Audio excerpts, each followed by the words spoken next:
স্বাধীনতা সংগ্রামী তাদের আত্মবলিদানে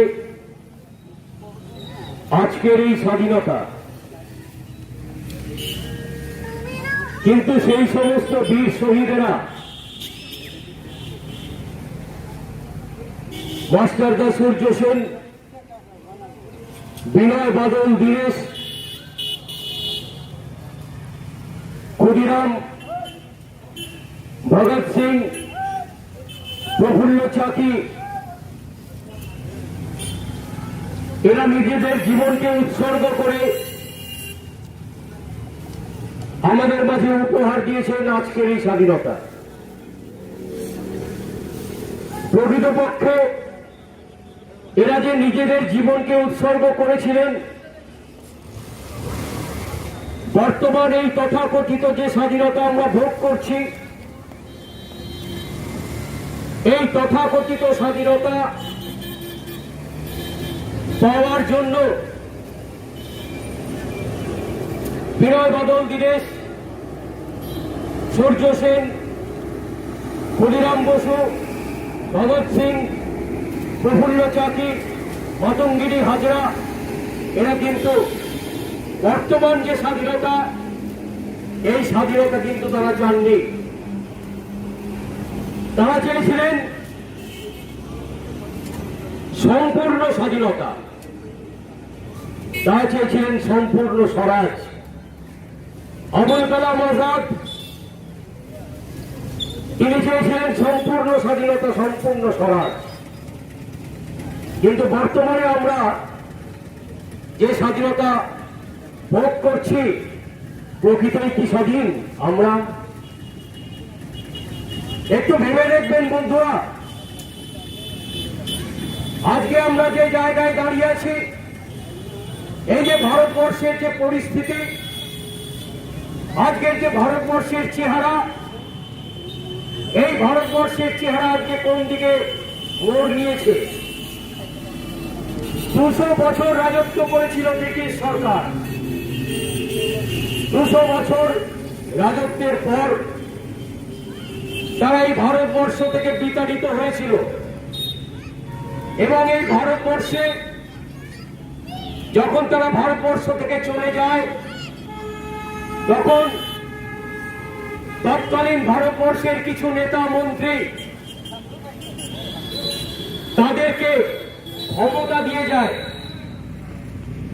ক্ষমতা অর্থাৎ পাওয়ার, যেটাকে আমরা বলি ট্রান্সফার অফ পাওয়ার, মানে ক্ষমতার হস্তান্তর।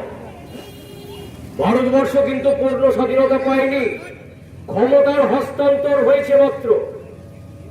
অর্থাৎ একটা সময় ব্রিটিশ রাজত্ব করেছিল, ব্রিটিশ কি করলো? তারা ভারতবর্ষের কিছু নেতা মন্ত্রীকে বলল, ঠিক আছে, তোমাদেরকে আমরা ক্ষমতা দিচ্ছি, এত বছরের লিজ দিয়ে দিলাম, তোমরা ভোগ দখল করো।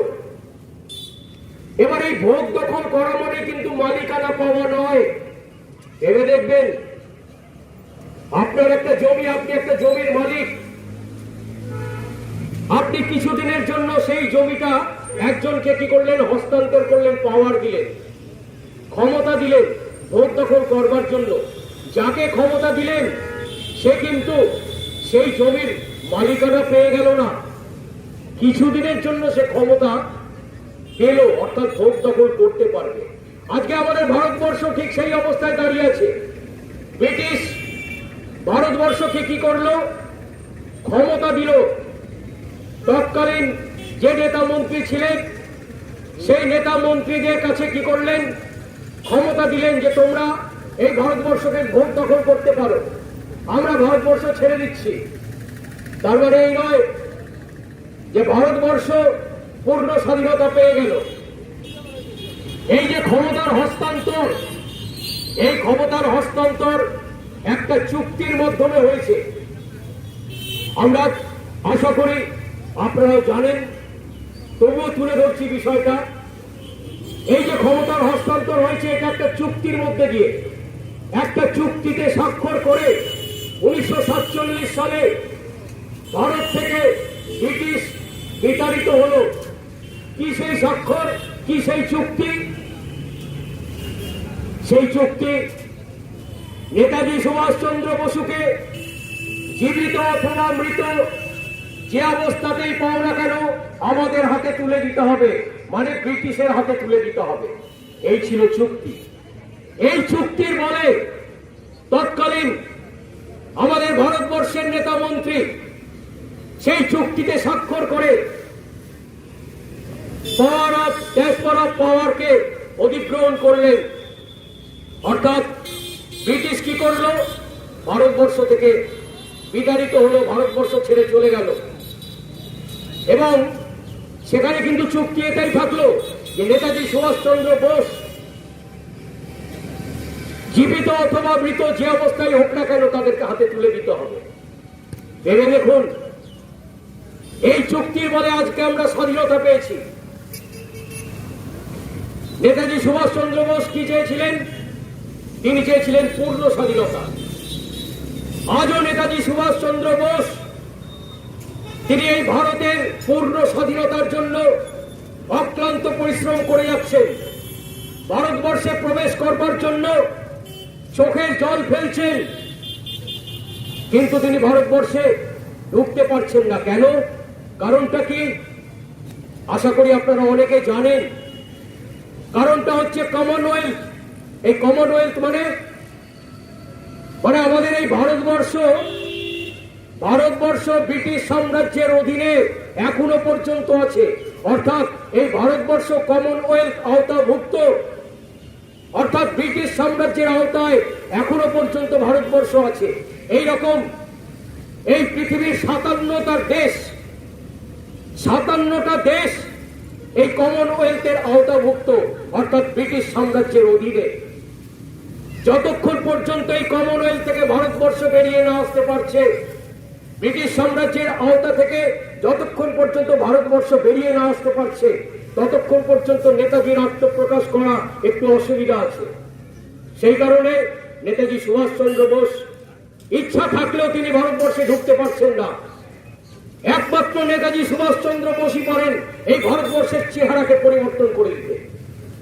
তার বেশি সময় লাগবে না, অল্প সময়ের মধ্যেই এই ভারতবর্ষের মূল কাঠামোটাকে পরিবর্তন করবেন। এবং তিনি করবেনই। তার জন্য তিনি সমস্ত রকম প্রস্তুতি নিয়ে বসে আছেন, শুধু একটা গ্রিন সিগন্যালের অপেক্ষায়। আমরা মুখে বলি স্বাধীন হয়েছি, আমরা স্বাধীনতা লাভ করেছি। এই আজকের এই 15ই আগস্ট আজকের দিনটা আসলে পরে আমরা বুঝি যে আমরা স্বাধীনতা লাভ করেছি। এছাড়া 364 দিন 23 ঘন্টা 59 সেকেন্ড আমরা বুঝি না যে আমরা স্বাধীনতা লাভ করেছি। আমরা বুঝতেই পারি না যে আমরা স্বাধীন হয়েছি। দাদা, আপনারা কি বুঝেছেন? আপনারা যে স্বাধীনতা লাভ করেছেন আপনারা কি বুঝেছেন? আমরা কিন্তু বুঝিনি। এই স্বাধীনতা কি খায় না মাথায় দেয়? এই স্বাধীনতা কি ঠান্ডা না গরম? আমরা কিছুই বুঝলাম না। কেন বুঝলাম না? তার কারণ আমাদের মতন সাধারণ মানুষ আজকে যান বাজারে, 50 টাকার সর্বনিম্ন দাম 50 টাকা কেজি চাল আপনি কিনতে পারবেন না। তবুও বলি মেরা দেশ মহান হ্যায়। 180 টাকা 200 টাকা কেজি সরষের তেল, তার নিচে আপনি কিনতে পারবেন না। তবুও বলি মেরা দেশ মহান হ্যায়। পেট্রোলের দাম হু হু করে বেড়ে চলেছে, কোনো বাজার নিয়ন্ত্রণ নেই। তবুও বলি মেরা দেশ মহান হ্যায়। আজকে এই পরিস্থিতিতে আমরা আমাদের মতন সাধারণ মানুষ, আপনারাও তাই, আমার মনে হয় আপনারাও আমাদের মতনই সাধারণ মানুষ, আমাদের পিঠ কিন্তু দেওয়ালে ঠেকে গেছে। তবু আমরা বলছি মেরা দেশ মহান হ্যায়। আমরা আজকের দিনটাতে কি করছি? জাতীয় পতাকা উত্তোলন করছি, উৎসব মুখর দিন। আমরা কি করছি? আনন্দ করছি, আমরা ফুর্তি করছি, আমরা পিকনিক করছি আজকের দিনে। ভাবুন, যে সমস্ত শহীদ এই দেশকে স্বাধীন করবার জন্য যারা শহীদ হয়েছিলেন, তাদের কথা একবার ভেবে দেখুন। ক্ষুদিরাম বসু মাত্র 19 বছর বয়সে নিজের জীবনকে উৎসর্গ করেছিলেন, ফাঁসির দড়িতে নিজের জীবনকে উৎসর্গ করেছিলেন। কি ছিল তার লক্ষ্য? তার লক্ষ্য ছিল এই ভারতবর্ষকে, এই ভারত মাকে শৃঙ্খলা মুক্ত করা। এই ছিল তার লক্ষ্য। মাত্র 19 বছর বয়স।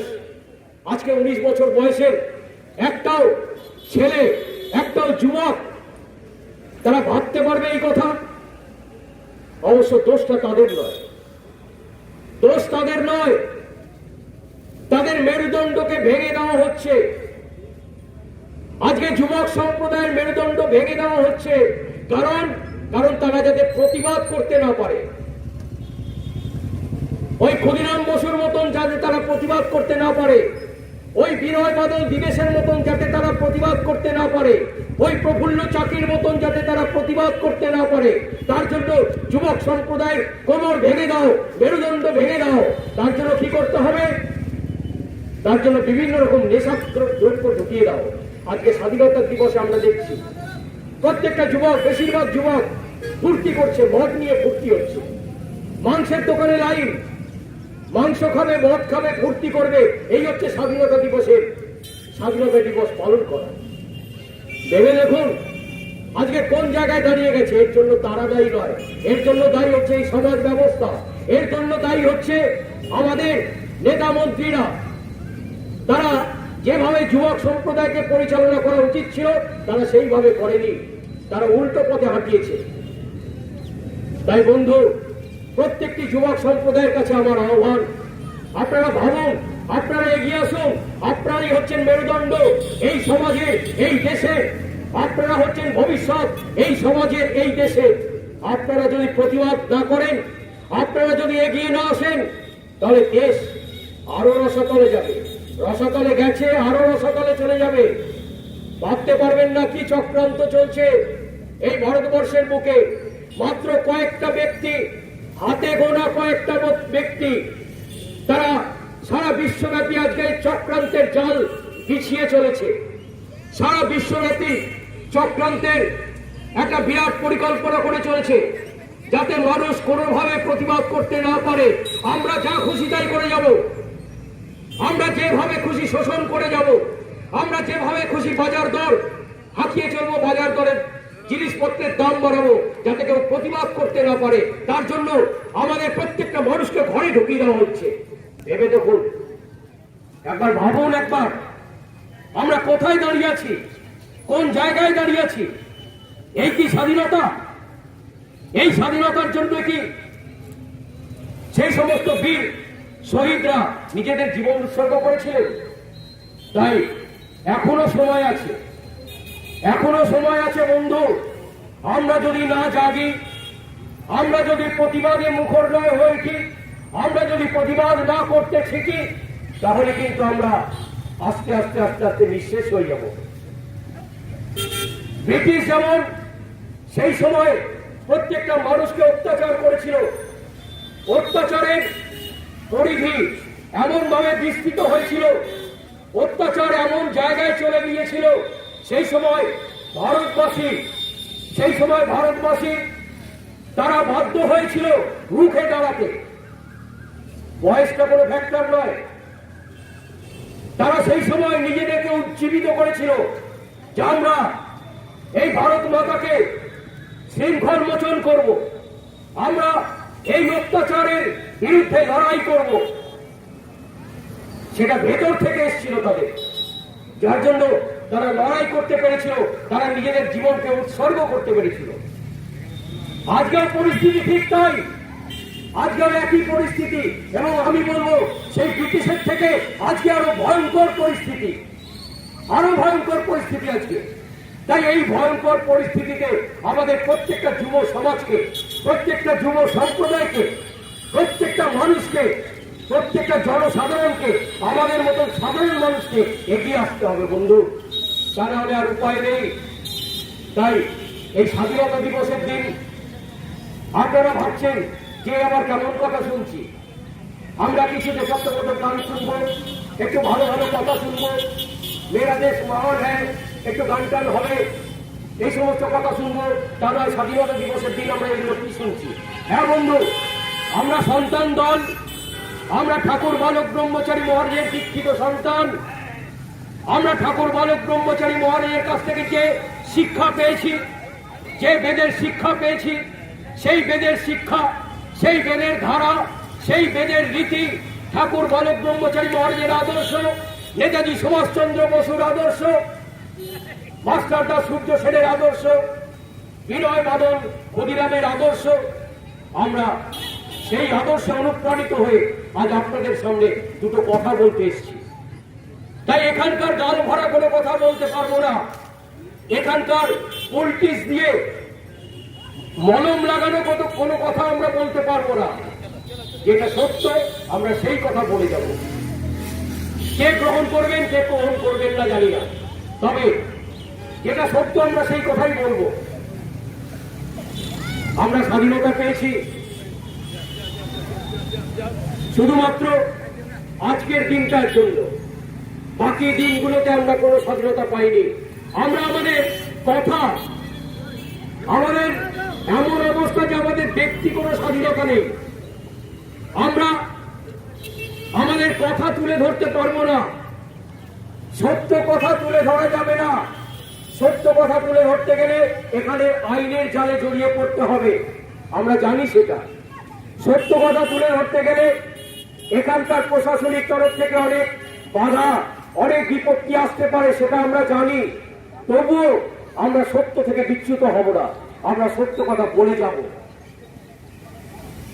তাই বন্ধু, আজ আমরা এখানে এসেছি আপনাদের কাছে সেই কথাগুলোই তুলে ধরতে। তাই আমার বক্তব্য আমি দীর্ঘায়িত করব না।